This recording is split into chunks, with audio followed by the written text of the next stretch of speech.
doesn't mind. Oh yeah, this was after a fire we were at a number of years ago, and that's post-fire. I remember Casey did a tremendous job. It was really, really hot, and they had to climb into this room, and they went around into the kitchen, and then the fire blew around out the living room on the other side of them, and they had to run and retreat back to the door without getting burned. But you know, they're all smiles in the picture, but 15 minutes before that picture, this shit was on. Yeah.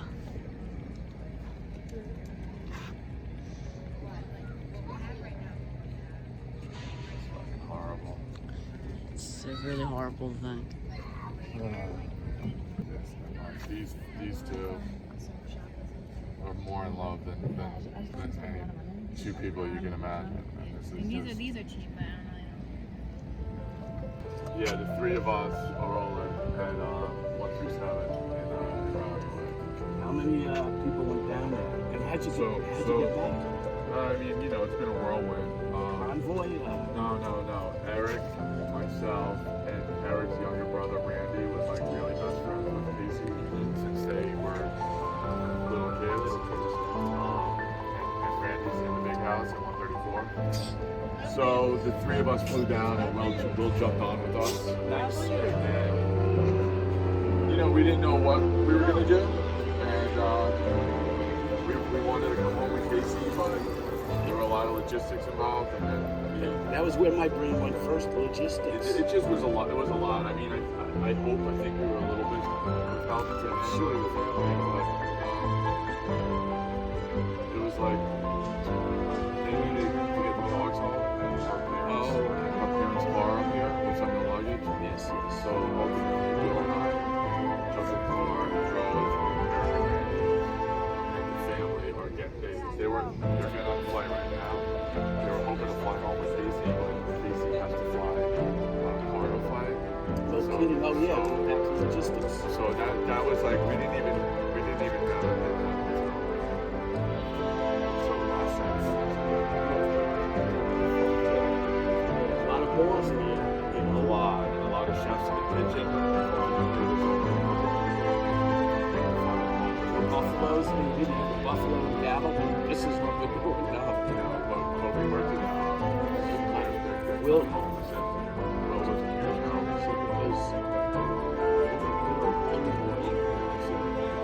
I'm a food poisoner. And the SKUDINs were on my paper route. That's how I get the SKUDINs.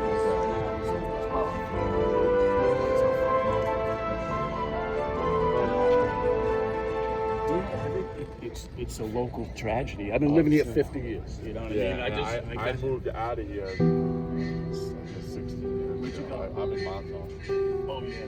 Then I still work. You know, I do the drive, but This is what I have to say about you know, Montauk. I've done the SKUDIN family from since I'm little also. It's stunning. It's suddenly something, you know. And I'm not a eat, drink, and be merry guy, but you know, Listen, cherish every second. I was just down there on the site right there. Beautiful place. A tree. You know, that was it, a tree. And the fact that the three of them are relatively unscathed is a miracle. And, you know, I hate to say this, but Casey, he braked, he swerved a half a second, he must have saw it coming, and you know, he saved the three of their lives. And that's the only way he would have wanted it. So this is Dave and Johnny. Yeah. And there's Beth. Who I know well. I see. you know, And I they used already to- had this one track. They already had a paddle out. There's a I second know. paddle out for the spring. It's crazy. This year. It's too much. It's just too much.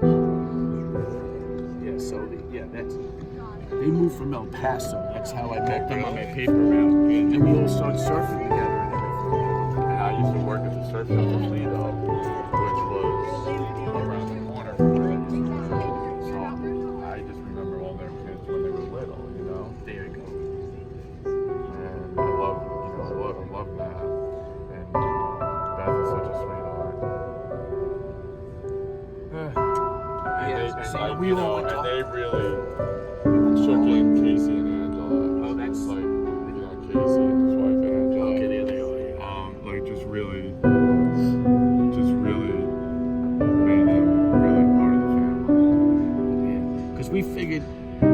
Dave's father was Dave, and he had a brother Cliff. So that's how we figured that he was a cousin. You know, he's a cousin, not really a brother. Right. Yeah, my brother, he was in town popping on fire. Florida? Yeah, and he flew up from the other. So this is my story. My father was in 291. Played basketball with his foot in Super Bowl. But since I was on the list, they threw his badge in the drawer. And when I came on, he said, "Little kid, boy." Oh, really? So it was in the family for 50 years. So they retired it. 6011. Yeah, thank God it's my girlfriend's birthday. Oh, really? I have no excuse to forget. Yeah, so they retired it. You know, Okay. let me keep the badge. You know. But I was working that day. On unbelievable. Yeah. So yeah, you weren't on yet. I got on right. I got on. You know, How'd your family think about that? shortly after. How'd you feel? Well, we weren't married or kids or any of that stuff yet. So, you know, my parents. Yeah, nervous, right?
what? Don't say it, please. Don't ruin it. Where do hamsters go for vacation? Amsterdam.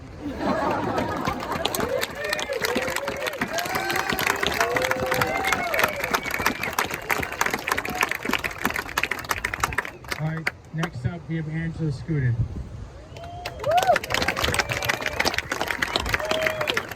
Okay, so some of you guys have, well, first of all, thank you everybody who came here today. It's really been awesome to like see that everybody thought the way I did about Casey. So some of you have heard this before. I'm just gonna read what I said about him at the funeral. So for those of you who haven't, here it is. For those of you who heard it already, you can enjoy it once more. He saved my life twice, the day that I met him and again on the day he died. Imagine that. Imagine the gravity of having someone in your life that saves your own the day you meet them by the simple act of just meeting them, and then again on the day that they leave you. And if I'm being completely honest, every single day in between. Casey was my everything. He was my lover, my husband, my best friend, my confidant, my accountant, my organizer, my life planner, my bill payer, my errand runner, my laundry doer, my house cleaner, my chauffeur, my absolute favorite person on earth. Imagine having that person in your life every day, making you feel safe, loved, held, and protected. Now smile, knowing that each of you have that very same person doing those very same things for you in your life.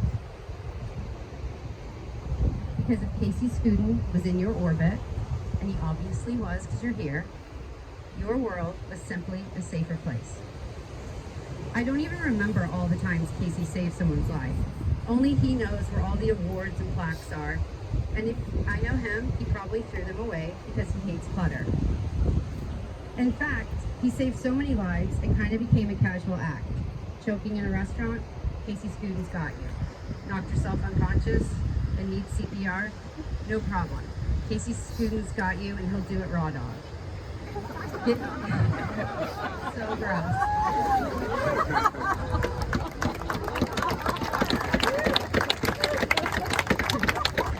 Get caught up in a riptide? Don't worry about it. He'll make you marinate for a second, just so that you know you needed to be rescued when he comes to pull your ass in. I don't even remember the number of vacations where Casey played hero on the beach. But it wasn't even an act. It was just who he was. Being a hero was part of him. Another major part of him was his ferocity as a devoted father. Casey was the most devoted partner, husband, and father. When he fell in love with me, he fell in love with a 1-year-old baby named Ben. Casey raised Ben as his own, and as a final act of absolute selfless devotion, he signed the adoption papers on Ben's 18th birthday, making our family whole. Casey always said I was the glue, but really, I was just his mirror. One of my fondest memories was the day our youngest son was born. To see what Casey and I created and gave each other through Casey's eyes was pure magic. Casey loved his sons more than anything in his world. When Ben got into Cornell, he swelled with pride. When CJ walked into a room, Casey's entire body lit up. Being a father was everything to him. Being a firefighter was everything to him. Being a lifeguard was everything to him. Being a CrossFit coach was everything to him. Being my husband was everything to him. Being your friend was everything to him. There are not too many men who operated the way Casey did. He led with a humble heart and the strength of a lion. Casey wasn't just strong and incredibly good looking. He was highly intelligent. He graduated magna cum laude at UNC Wilmington, valedictorian of his probie class in the fire academy, Top Gun in chauffeur school. The guy had it all. Looks, body, and brains. But good luck convincing him of that. Casey had the patience of a saint. He could wait for me no matter how long it took me to do anything. My classic line was, "I'm gonna run in real quick." Sometimes it was 5 minutes, sometimes it was 2 hours later.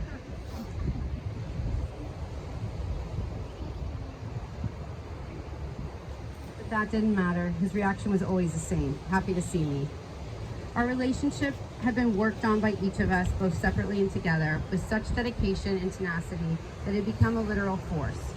It was undeniable that Casey and I were madly in love.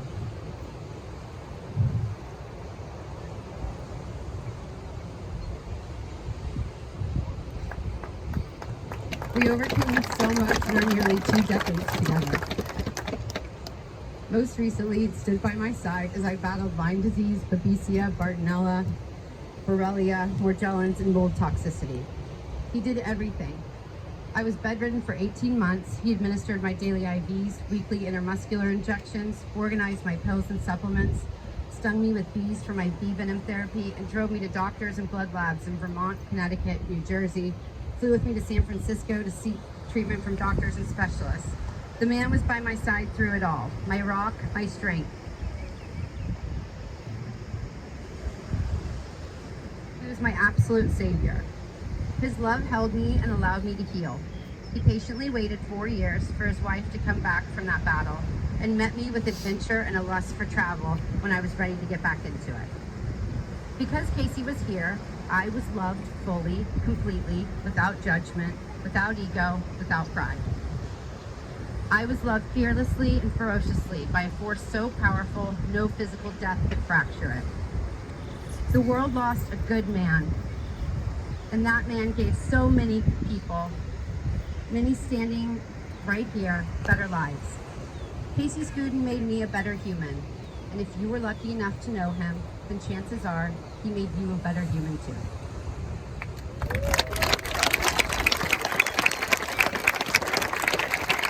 For unwavering integrity, inspiring bravery, at the risk of his life, above and beyond the call of duty as a husband, father, lifeguard, and firefighter.